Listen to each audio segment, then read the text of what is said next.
Okay, today in our acrylics class, we're going to do something that's really fun, and it incorporates a couple disciplines. One thing I want to talk about is making strokes, like making actual brush strokes and how we get certain effects. And then I also want to talk about shapes. So what I'm doing is I'm going to mix up, I squirted out some primary red and primary yellow. And what I discovered last week, that primary red is kind of pinkish. So I'm just going to work with that. And I'm also going to add to it a little of this, a drop of this golden retarder solution, just to keep the paint from drying up too fast. Sometimes over the course of talking and the hour, I'm going to wet my brush, dampen my brush. If you want to wet your brush before you dip it in paint, because otherwise, I'm just going to wipe it off on a little rag so it's not super soaking.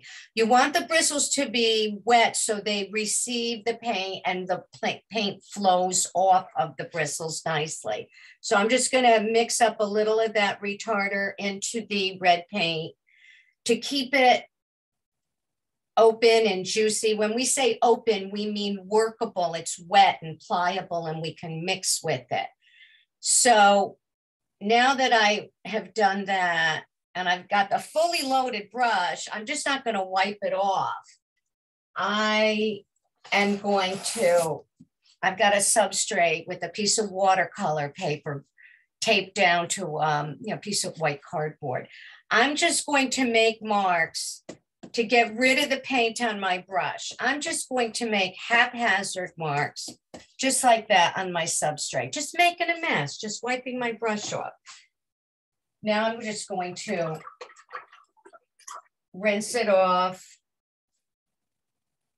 And then I'm going to do the same thing to the yellow. And I'm going to change to a different brush with yellow because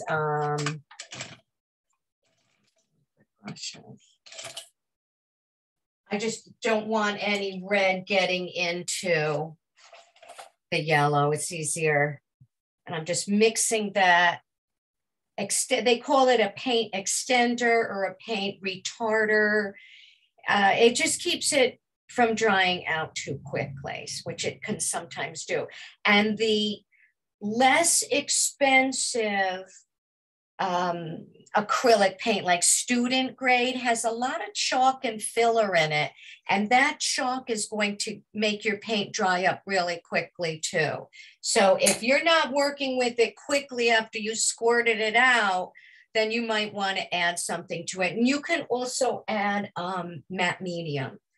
And now I'm just doing the same thing with the yellow and smushing it all over, having a good smushing, blotting time. And you can see where the yellow, which is transparent, has gone over the red and it's created a sheerness, almost like a veil. And the colors that mix become an orange, because we learned from painting our color wheel that yellow and red make orange. So when you layer the colors, you get some beautiful transparencies. And yellow is the most transparent color of the three primaries. It's the weakest, as I mentioned before. So I'm just rinsing my brush off. And I might add, I'll do a little squeeze of another color, because basically what you're going to do is cover your page or your substrate, whatever you're working on. I don't care if you're working on a cereal box or a canvas or a piece of watercolor paper. We're going to cover up the whole page with mark making. But one of the things I also wanted to talk to you about was when we make strokes. And Marcy mentioned how she also has made marks, and not just from the bristle end, but from the opposite end of the brush, which is great for scraping into your paint. It's great for suggesting tree trunks and things like that.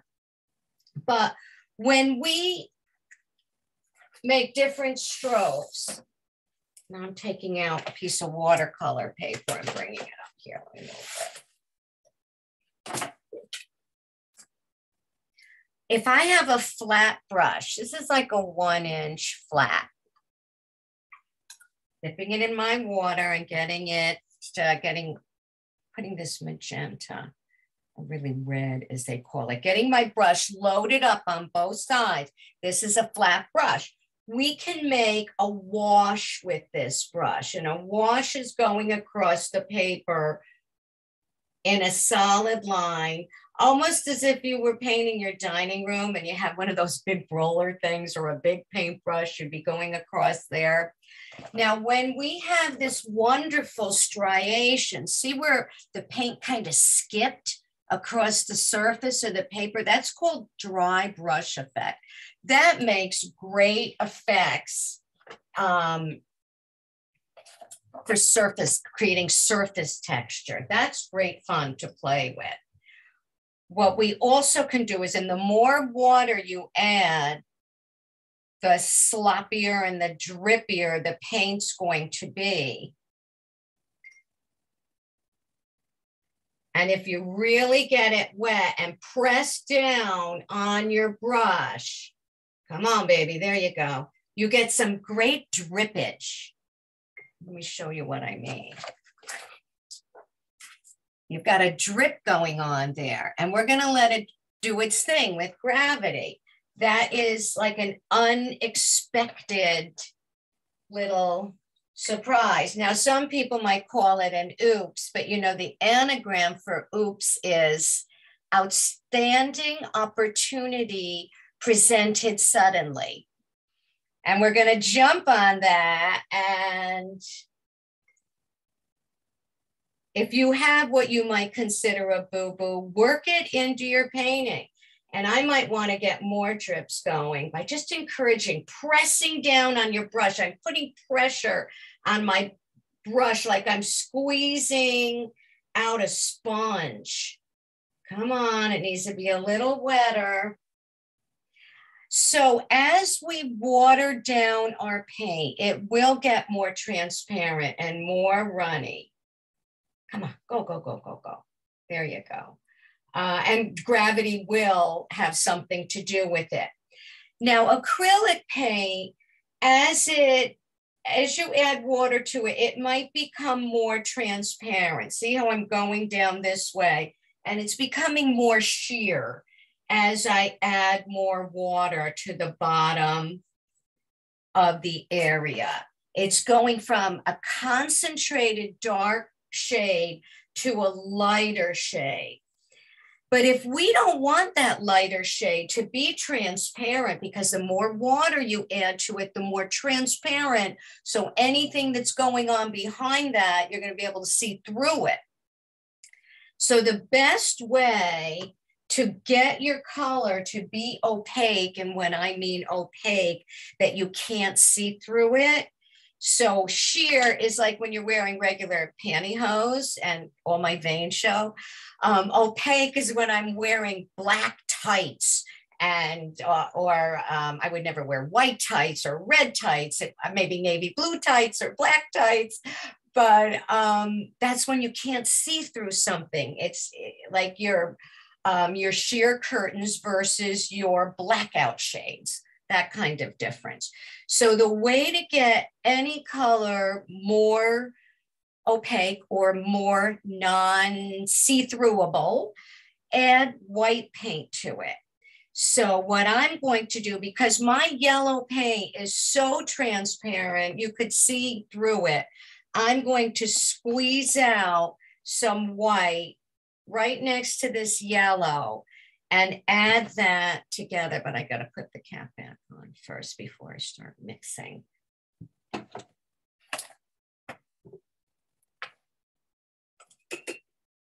And I'm going to mix the yellow and the white And yes, the yellow is becoming less intense in color. It's becoming more pastel. So instead of a sunflower yellow, we now have like a baby blanket yellow. You know, like all those baby colors, baby pink, baby blue, baby yellow. They all have a lot of white added to the initial color to make it more pastel. So now I've got this brush all loaded up with this opaque yellow, and I'm just going to pounce it all over. I'm intentionally making a mess. This is what we want to do. Cover the page with mark making. Now, this is a more bristly brush, and it's very stiff. So that's why it's making a textured mark. It's almost three-dimensional. You know, you can see like these little peaks, like when you make whipped cream or a meringue and it gets those peaks on it. When we take a very sheer brush stroke and we wipe it across the board, it's called a wash. When we make three-dimensional marks on our surface, like with a palette knife, you know, some people paint with a palette knife and they, I don't have my paint knife in front of me, but you're creating a 3D effect with the paint, almost like the analogy I just gave you with the meringue or the whipped cream. That's an impasto. I-M-P-A-S-T-O. That means a very highly textured surface of paint where the paint is like stucco. It's creating a three-dimensional effect on the surface. So again, I'm going to make lots of marks, and I'm going to introduce some of this. This is a great color. It's like a teal. I love this teal color. What do they call it? Bright aqua green. But it's just, it's a happy color. You know, it makes, and it mixes well. It plays well with others. And I'm just making lots of marks.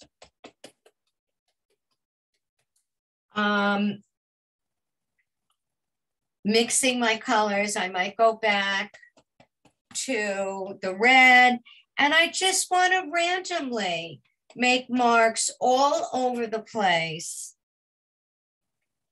without having any idea in mind what this is going to be.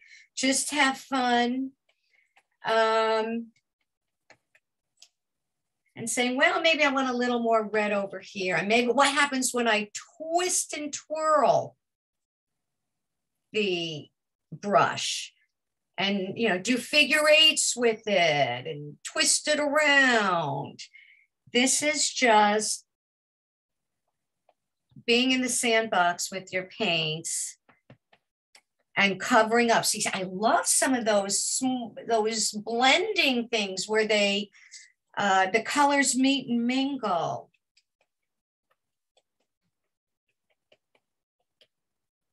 I'm just going to cover up my page.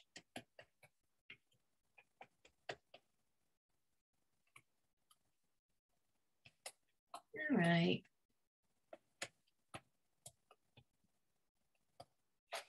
So I've got a bunch of colors. I limited myself to the three, the red, the yellow, and the aqua, and I added some white, and I just splashed them all over the place, pounced my brush around, and we're gonna set that aside to dry now. I think what I'm gonna do with this one is I'm gonna use up the rest of my paint going over this again, because I like to work on two things at once because we need that one to dry before we go to step 2. So grab another piece of paper or another box, save those Amazon boxes. And I'm just going to cover, I'm going to do that again.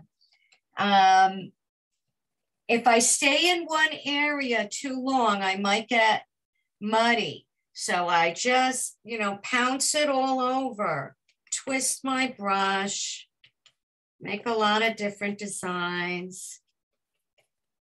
I'm just going to use up the rest of this paint and continue to do that. Let me prop this up here.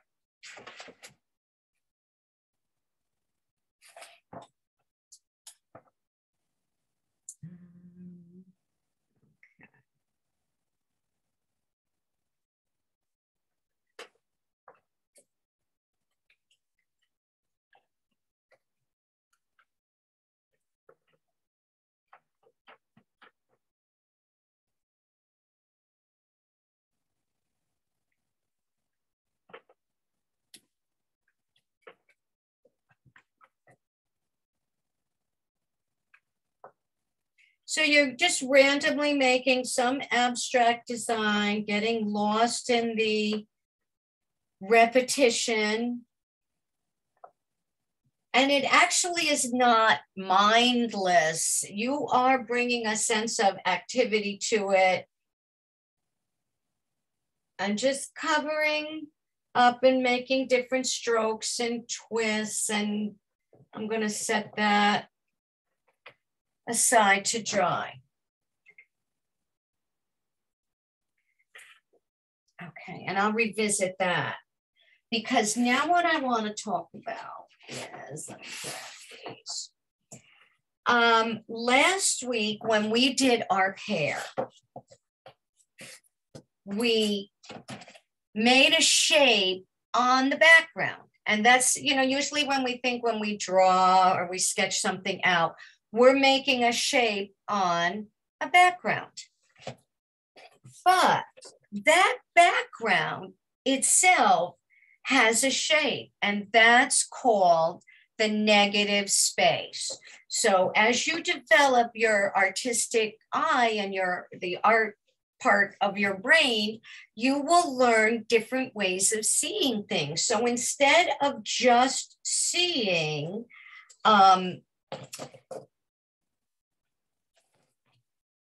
a vase on a background, this started out as something like this, a page covered with splishes and splashes like we just made. And then by painting the space around all our splishes and splashes, we wind up with an abstract floral such as that, or this one, or this one, whatever your imagination is in the mood to create, because right now we're not painting from life or from a thing like we might get to. Right now we're painting from our imagination. And if our paint is dry or almost dry, it should work. If it's still all kind of wet and smushy, you might get some areas that might get mixed. So what I'll do is demonstrate on this dry one. I just want to flip it so it stays. And I'm going to show you what I mean. Now, I want to use a color that totally contrasts this mess that I've built. That's mostly, you know, it's got reds and purples and greens. So I'm going to add more white to that yellow that I squeezed out before, because I think a pale yellow, and this is where I need an opaque paint. This is where I need a paint that you cannot see through. So I'm adding white. Oh, give that a good squeeze. I'm adding white to this, and I'm going to mix that up. And I know I'm not supposed to leave my brushes in water. Shame on me. And rinse this off in a rag.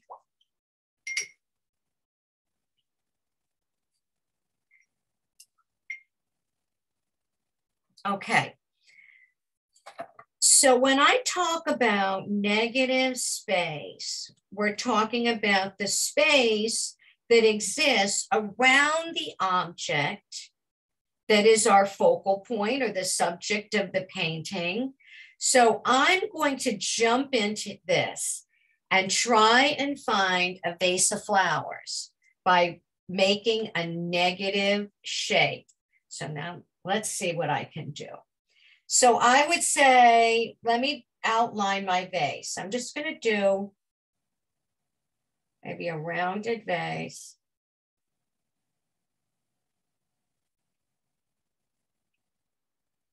And that vase is going to exist like on a table. Okay. And now up here, I'm going to have like different flowers coming out. I might work around some of the areas, but see, I'm painting here the negative space around the flowers. Negative space is a real thing in art. It's just not Acadiaism I'm making up here. This is a real thing that you would learn through various exercises in art school, where now I have created my negative shape around this, and oops, my table might be a different color. I'm sure it will be. And I'm just, making this kind of vasey thing. So see how we have painted the negative shape. And that is the shape around your object. So all that pale yellow has been painted around the mess we created before. So I think I'm going to let this dry a little bit.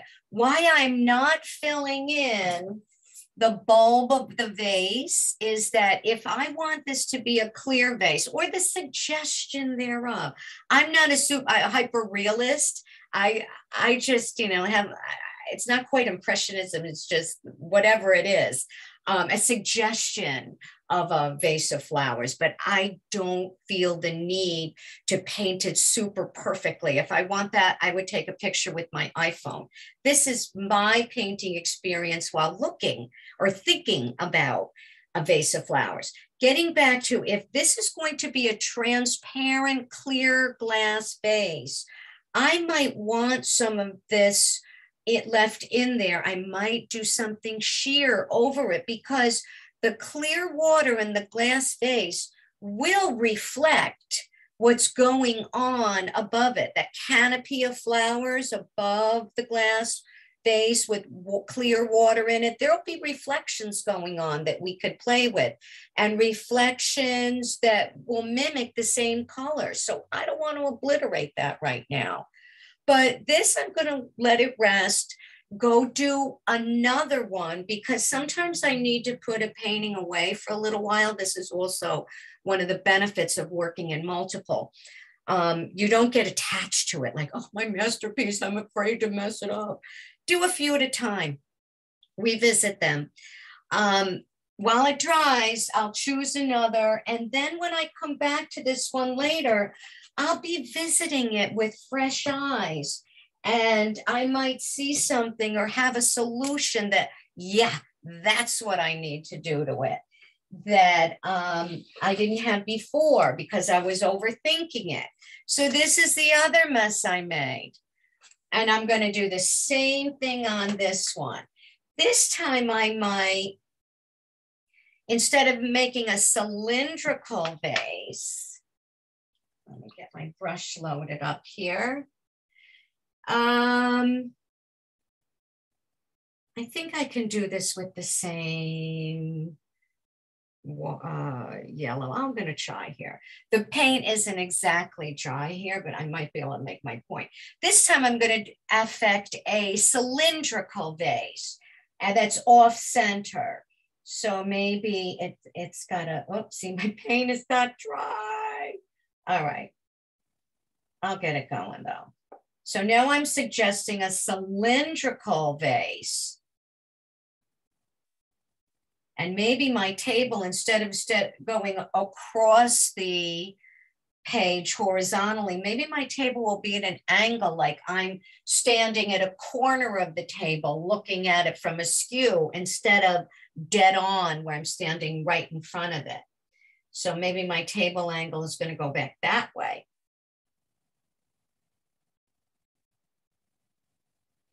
And then my flowers are going to be all kinds of asymmetrical over this way. Oh, my paint is not dry.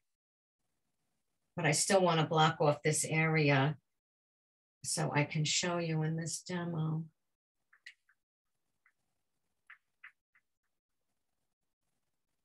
And I'm just going around. I'm not creating like a lollipop tree. I'm just kind of following maybe some of the outlines, and I can always go back and change this.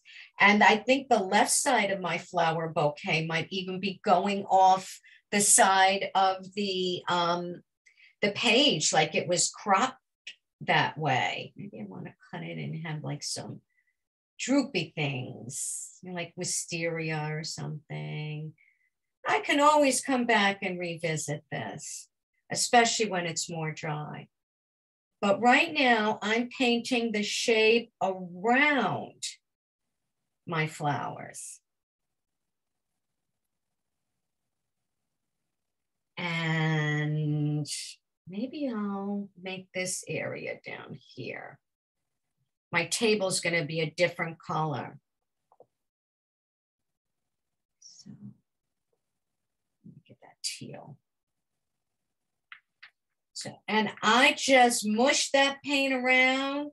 Don't worry about making beautiful, smooth strokes. Have fun with it. You need a little more paint over there, put it over there. It's just paint. Don't be afraid. And if you don't like it, you can paint it out.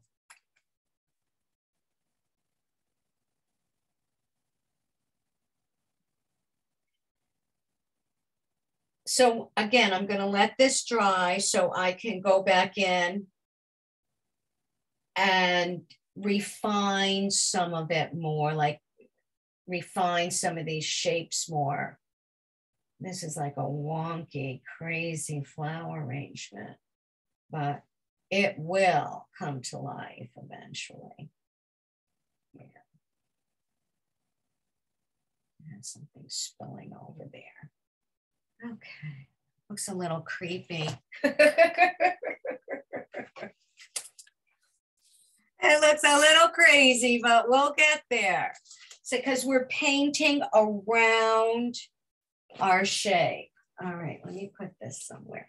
Now, you're going to go back and forth and back and forth and back and forth with this many times over, because, and I'm going to do this one, this one too, because that's starting to get dry.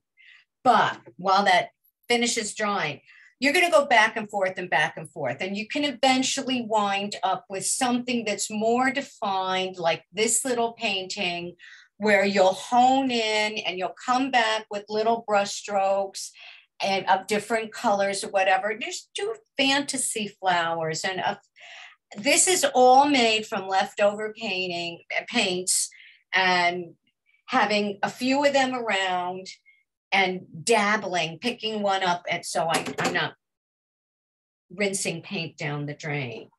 So this one, I'm going to revisit again. This one, I did all kinds of splotchy. And maybe I'll go dark. The other one, this one that I'm waiting for this one to dry. See how I went like that light yellow with my outline or my negative space color? This time, I think I might go with this dark red or this rosy red. Let's see if I can get this.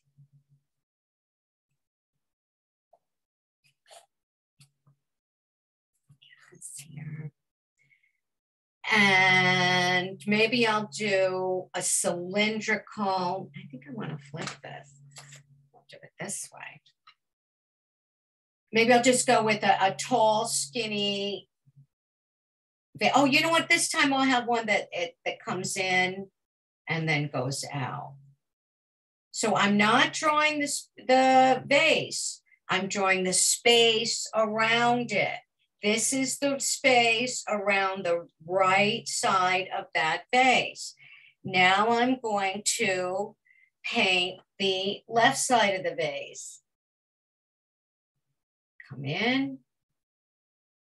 I go out. Oops, I might fix that proportion. So now I'm painting the left side of the base. So that is the negative shape, is the shape around the base.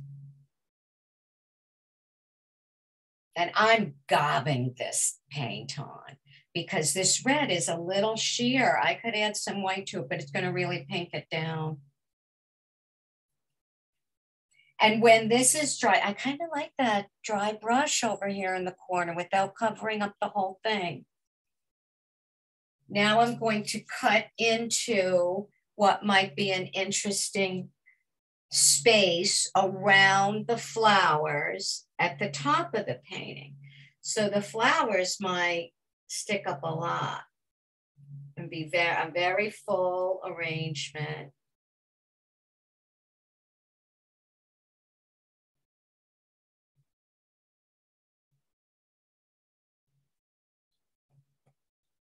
But I want it to be asymmetrical. If it was,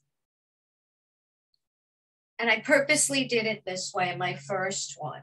See how I have this vase in the middle of the page with pretty much a symmetrical floral arrangement on top. It's like all in the middle in the center. Okay, great, but not that interesting. What really makes your painting more interesting is when things are a little bit off center, or that you don't give your viewer all the information.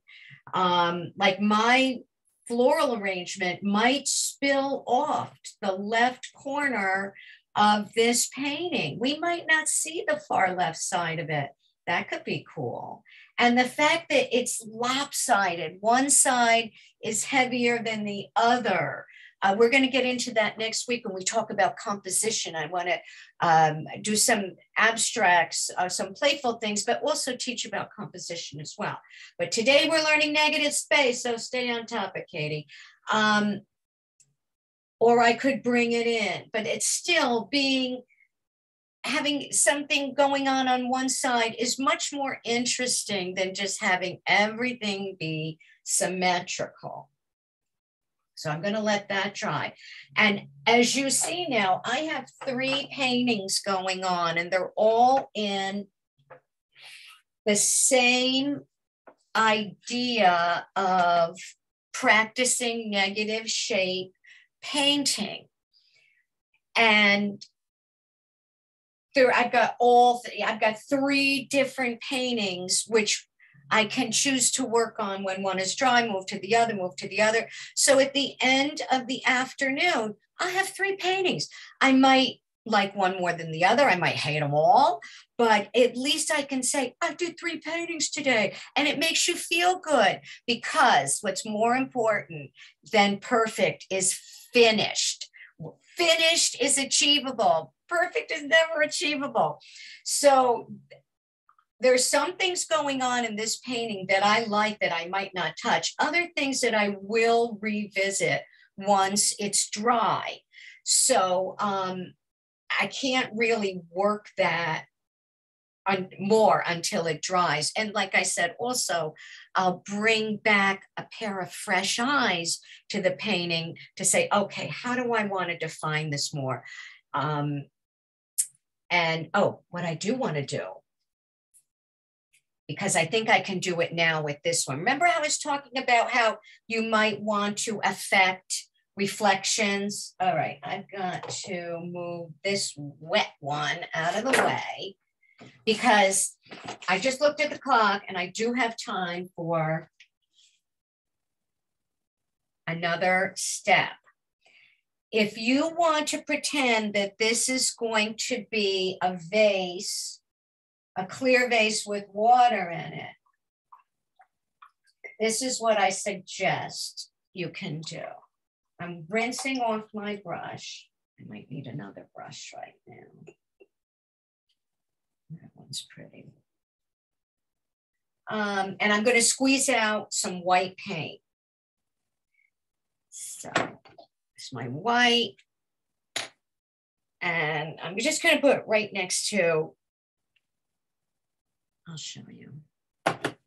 I just put it right next to that yellow. This is the disposable palette paper. So when I use up this paint, I just throw this sheet. It's like wax paper.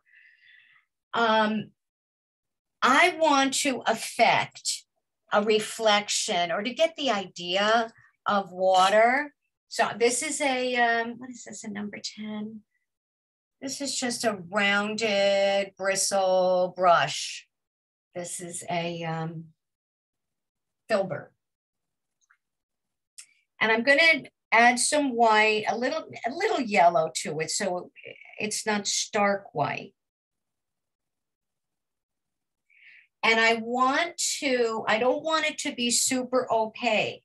So I'm just going to wipe some of it off on my brush. And I'm going to start like where I think I want my water to be is maybe down here, the lower half of the vase. I'm just going to start making short, choppy lines, not covering up all of the area beneath it, just so you still see the colors underneath, okay? And when we give the effect of stems hitting water, they move to our eye. There's something about the reflection of when the stems hit the water, and it's also a great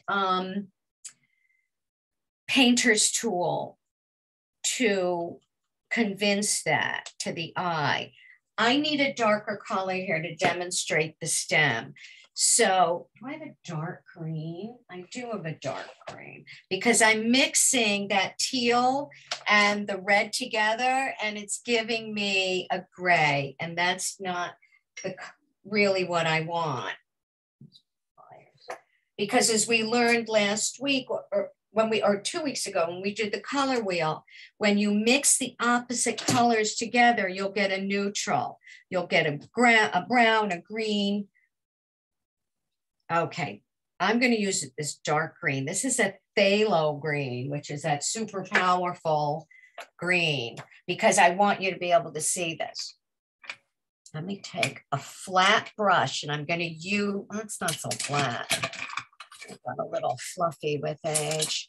I'm going to use the narrow, because see, you have the fat side of the brush. You also have the narrow side of it if you use it on its side.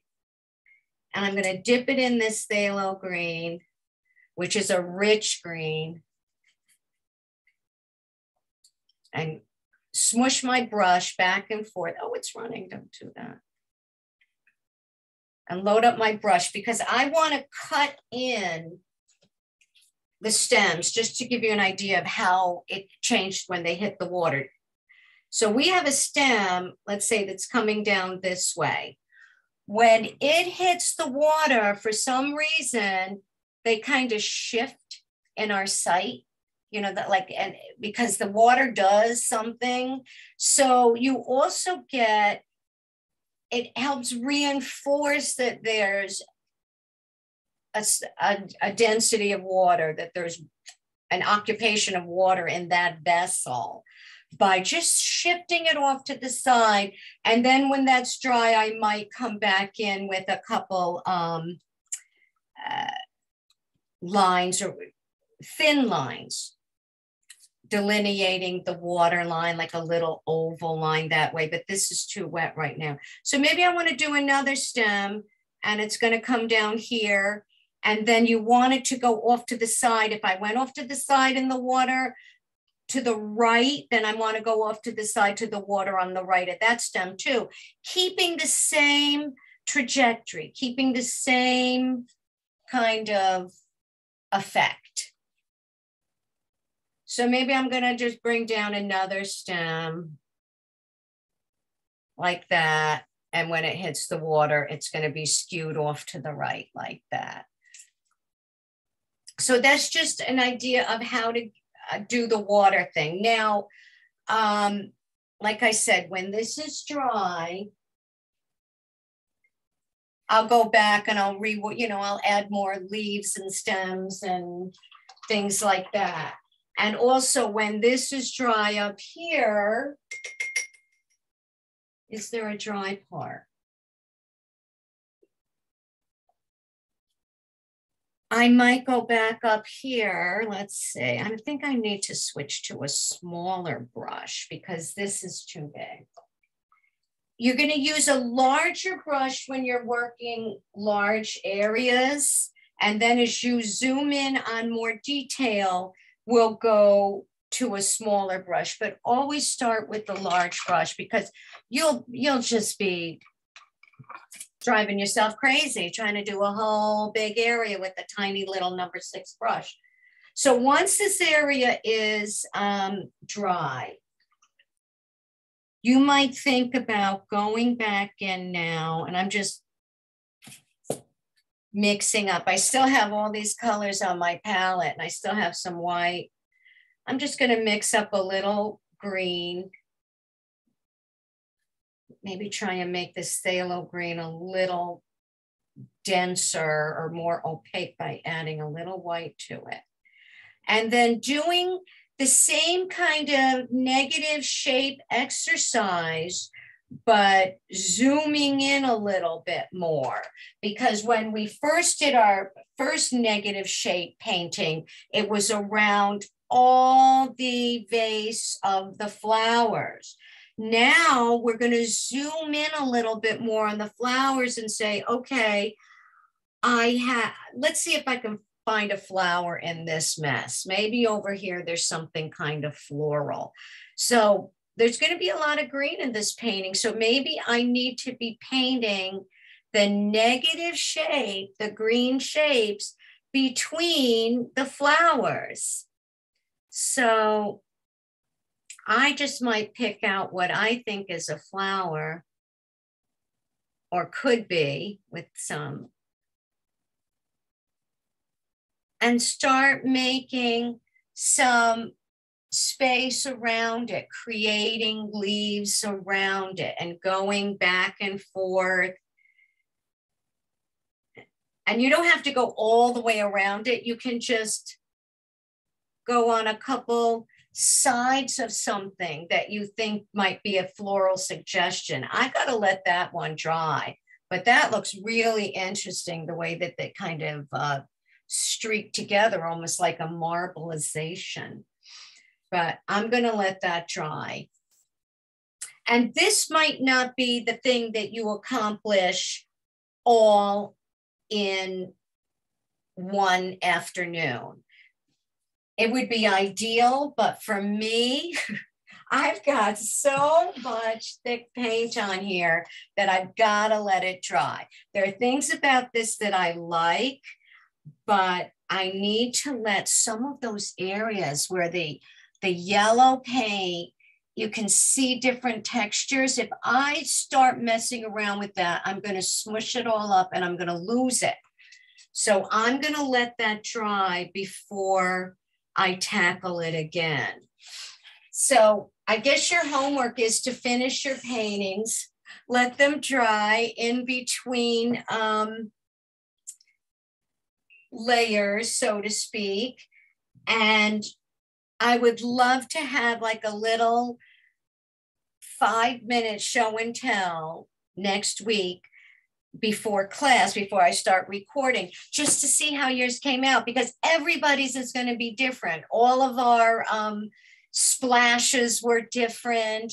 All of our outlines were different. So there's a million different ways to do this.